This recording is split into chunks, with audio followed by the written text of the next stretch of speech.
الحمد للہ وحدہ والصلاة والسلام علی رسول اللہ وعلی آلہ وصحبہ اجمعین اما بعد فاعوذ باللہ من الشیطان الرجیم رب اشرح لی صدری ویسر لی امری واحلل عقدۃ من لسانی یفقہوا قولی ربنا زدنا علما سبحانک لا علم لنا الا ما علمتنا انک انت العلیم الحکیم۔ درس قرآن کے سلسلے میں اصول قرآن کا موضوع جاری ہے۔ پچھلے درس میں ہم نے شرک کا موضوع شروع کیا تھا اور اس میں شرک کی تقسیمات کا بیان شروع تھا۔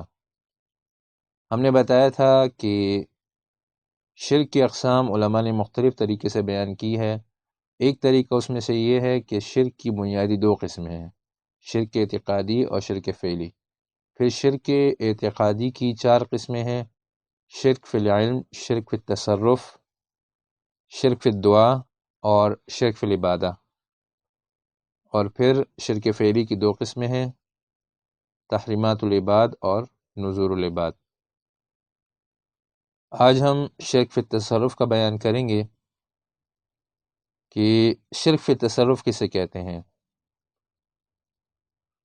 شرک فی التصرف یہ ہے کہ کوئی شخص یہ عقیدہ رکھے کہ اللہ تعالیٰ کے سوا کوئی اور بھی نفع اور خیر اور تصرف کا مالک ہے، یعنی اللہ تعالیٰ کے علاوہ کوئی اور بھی نفع پہنچا سکتا ہے، خیر پہنچا سکتا ہے، ضرر پہنچا سکتا ہے، بیماری دے سکتا ہے، شفا دے سکتا ہے، اور اس کے علاوہ دیگر تصرفات کا اللہ تعالیٰ کے علاوہ کوئی اور بھی مالک ہے، یعنی ما فوق الاسباب اللہ تعالیٰ کے علاوہ کوئی اور بھی ان چیزوں کا اختیار رکھتا ہے، تو یہ شرک فی التصرف ہے۔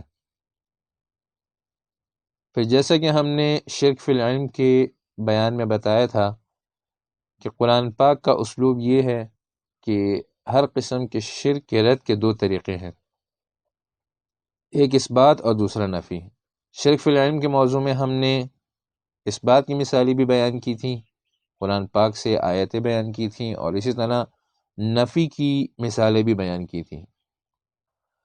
یہاں بھی شرک فی تصرف کی رد کے قرآن پاک میں دو طریقے ہیں، ایک اس بات اور ایک نفی۔ اس بات کا مطلب یہ ہے کہ صرف ایک اللہ تعالیٰ کے لیے ہی اختیار اور تصرف ثابت کرنا، اور نفی کا معنی یہ ہے کہ غیر اللہ سے تصرف کی نفی کرنا۔ سب سے پہلے ہم اس بات کا موضوع بیان کریں گے کہ قرآن پاک میں تصرف اللہ تعالیٰ کے لیے کس طرح ثابت کیا گیا ہے۔ تو اللہ تعالیٰ قرآن پاک میں چار قسم کے الفاظ ذکر کرتے ہیں تصرف کے اس بات کے لیے، ایک حرف لام، دوسرا لفظ مالک اور ملیک، تیسرا لفظ ملک اور ملکوت، اور چوتھا لفظ حکم۔ کبھی اللہ تعالیٰ حرف لام کے ذریعے تصرف کا اس بات کرتے ہیں، جیسے کہ سورہ بقرہ 142 نمبر آیت میں ہے، قل للہ المشرق والمغرب یہدی من یشاء الی صراط مستقیم۔ رسول اللہ صلی اللہ علیہ وسلم کو اللہ تعالیٰ حکم فرما رہے ہیں کہ آپ کہہ دیجئے کہ اللہ تعالیٰ کے لیے ہی ہے مشرق اور مغرب، ہدایت دیتے ہیں اللہ تعالیٰ جس کو چاہتے ہیں صراط مستقیم کی۔ تو اس میں للہ المشرق حرف لام کے ذریعے اللہ تعالیٰ کے لیے تصرف کا اس بات ہے۔ اسی طرح سورۃ البقرہ 284 نمبر آیت میں ہے، للہ ما فی السماوات و ما فی الارض، جو کچھ آسمانوں اور زمین میں ہے وہ اللہ تعالیٰ کے لیے ہی ہے، یعنی اس کا اختیار اللہ تعالیٰ کے پاس ہی ہے۔ وَإِن تُبْدُوا مَا فِي أَنفُسِكُمْ أَوْ تُخْفُوهُ، جو کچھ تم اپنے نفسوں میں چھپاتے ہو، یعنی اپنے دل میں چھپاتے ہو، جو بات، جو خیالات، یا جو تم ظاہر کرتے ہو، یحاسبکم بہ اللہ، تو اللہ تعالیٰ حساب کریں گے تم سے ان کے بارے میں۔ دوسرا طریقہ تصرف کے اس بات کا قرآن پاک میں لفظ مالک اور ملیک کے ذریعے ہے، جیسے کہ سورہ فاتحہ میں ہے مالک یوم الدین،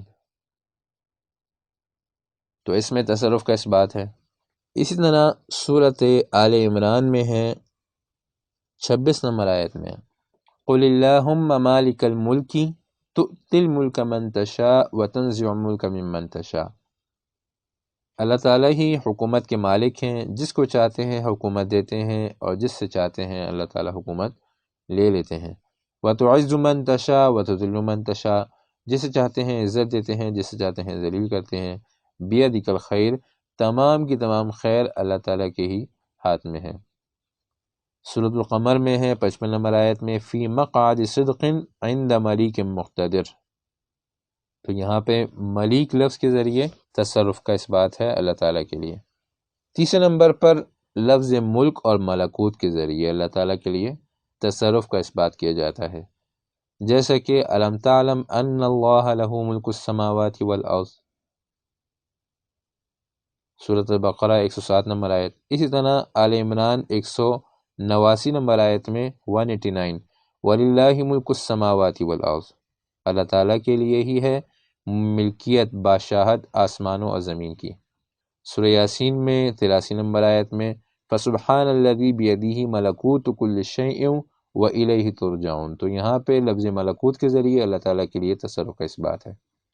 چوتھے نمبر پر لفظ حکم کے ذریعے اللہ تعالیٰ کے لیے تصرف کا اس بات کیا جاتا ہے قرآن پاک میں، جیسا کہ سورہ یوسف 40 نمبر آیت میں ہے، ما تعبدون من دونه الا اسماء سمیتموها انتم وآباؤکم ما انزل اللہ بها من سلطان ان الحکم الا للہ۔ نہیں ہے جن کی تم عبادت کرتے ہو اللہ تعالیٰ کے علاوہ مگر نام، سمیتموها جو تم نے رکھے ہیں، تم نے، و آباؤکم اور تمہارے آبا نے رکھے ہیں، ما انزل اللہ بہا من سلطان نہیں نازل کیا اللہ تعالیٰ نے اس پر کوئی دلیل، ان الحکم الا للہ، نہیں ہے بادشاہت، نہیں ہے اختیار مگر صرف اللہ تعالیٰ کے لیے۔ تو یہاں پہ لفظ حکم کے ذریعے اللہ تعالیٰ کے لیے تصرف کا اس بات ہے۔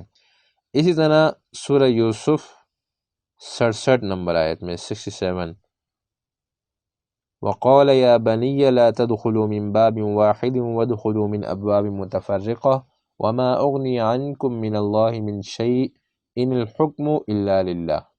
تو یہاں بھی لفظ حکم کے ذریعے اللہ تعالیٰ کے لیے تصرف کا اس بات ہے۔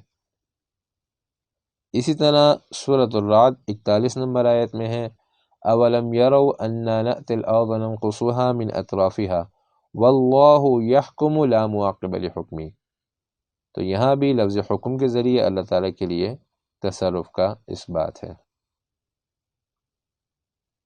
سورۃ الاعراف 87 نمبر آیت میں ہے، فَاصْبِرُوا حَتَّى يَحْكُمَ اللَّهُ بَيْنَنَا وَهُوَ خَيْرُ الْحَاكِمِينَ۔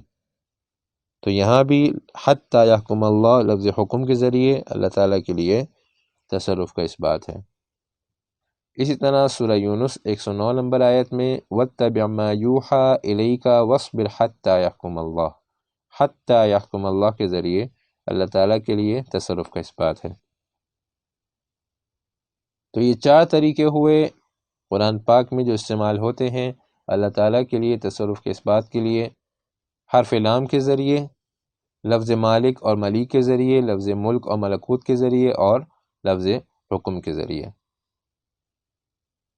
غیر اللہ سے تصرف کی نفی، اس میں بھی قرآن پاک کے 3 طریقے ہیں اور 3 عنوانات کے ذریعے غیر اللہ سے تصرف کی نفی کی جاتی ہے۔ نمبر 1، رسول اللہ صلی اللہ علیہ وسلم یا آپ کے علاوہ دوسرے انبیاء سے تصرف کی نفی خصوصاً۔ دوسرے نمبر پر ہر معبود من دون اللہ سے تصرف کی نفی عموماً، اور تیسرے نمبر پر تمام مخلوقات سے تصرف کی نفی عموماً۔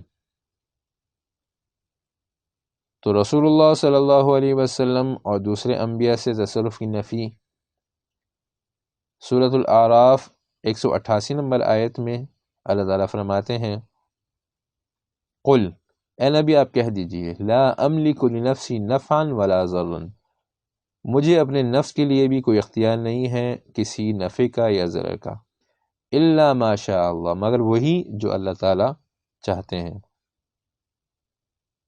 اسی طرح کی آیت سورہ یونس 49 نمبر پر ہے، قل لا املک لنفسی ضرا ولا نفعا الا ما شاء اللہ۔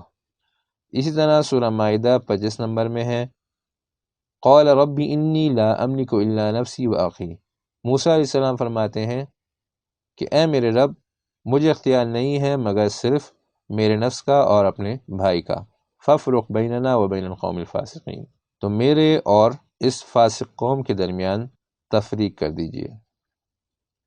تو اس میں بھی انبیاء سے تصرف کی نفی ہے۔ غیر اللہ سے تصرف کی نفی کا دوسرا طریقہ ہر معبود من دون اللہ سے تصرف کی نفی۔ سورہ بنی اسرائیل میں اللہ تعالیٰ فرماتے ہیں 56 نمبر آیت میں قُلِ ادْعُوا الَّذِينَ زَعَمْتُم مِّن دُونِهِ۔ نبی صلی اللہ علیہ وسلم کو اللہ تعالیٰ حکم فرما رہے ہیں کہ آپ کہہ دیجئے کہ پکارو ان معبودوں کو جن کے بارے میں تمہارا گمان ہے کہ یہ اللہ تعالیٰ کے علاوہ معبود ہیں۔ فَلَا يَمْلِكُونَ كَشْفَ الضُّرِّ عَنْكُمْ وَلَا تَحْوِيلًا، تو نہیں ہے ان کو کسی قسم کے ضرر کو دور کرنے کا اختیار تم سے۔ اسی طرح سورۃ الفرقان 3 نمبر آیت میں اللہ تعالیٰ فرماتے ہیں وَاتَّخَذُوا مِن دُونِهِ آلِهَةً لَا يَخْلُقُونَ شَيْئًا وَهُمْ يُخْلَقُونَ،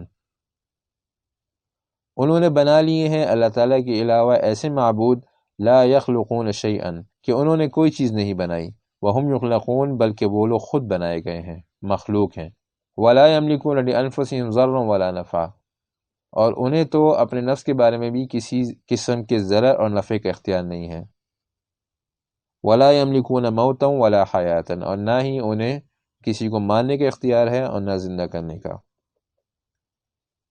غیر اللہ سے تصرف کی نفی کا تیسرا طریقہ تمام مخلوقات سے نفی کا طریقہ۔ سورۃ الانعام میں 17 نمبر آیت میں اللہ تعالیٰ فرماتے ہیں وَإِن يَمْسَسْكَ اللَّهُ بِضُرٍّ فَلَا كَاشِفَ لَهُ إِلَّا هُوَ وَإِن يَمْسَسْكَ بِخَيْرٍ فَهُوَ عَلَى كُلِّ شَيْءٍ قَدِيرٌ، اگر اللہ تعالیٰ تمہیں کوئی ضرر پہنچائیں تو اس کو دور کرنے والا کوئی نہیں ہے اللہ تعالیٰ کے علاوہ، اور اگر اللہ تعالیٰ تمہیں کوئی خیر پہنچائیں تو اللہ تعالیٰ اس پر قادر ہیں۔ اسی طرح سورہ یونس 107 نمبر آیت میں اللہ تعالیٰ فرماتے ہیں وَإِن يَمْسَسْكَ اللَّهُ بِضُرٍّ فَلَا كَاشِفَ لَهُ إِلَّا هُوَ وَإِن يُرِدْكَ بِخَيْرٍ فَلَا رَادَّ لِفَضْلِهِ، کہ اگر اللہ تعالیٰ تمہیں کوئی خیر پہنچانا چاہیں تو اس کو دور کرنے والا، اللہ تعالیٰ کے فضل کو دور کرنے والا کوئی نہیں ہے۔ اللہ تعالیٰ اپنا فضل جس کو چاہتے ہیں دیتے ہیں، وہ الغفور الرحیم، اور اللہ تعالیٰ بخشش کرنے والے مہربان ہیں۔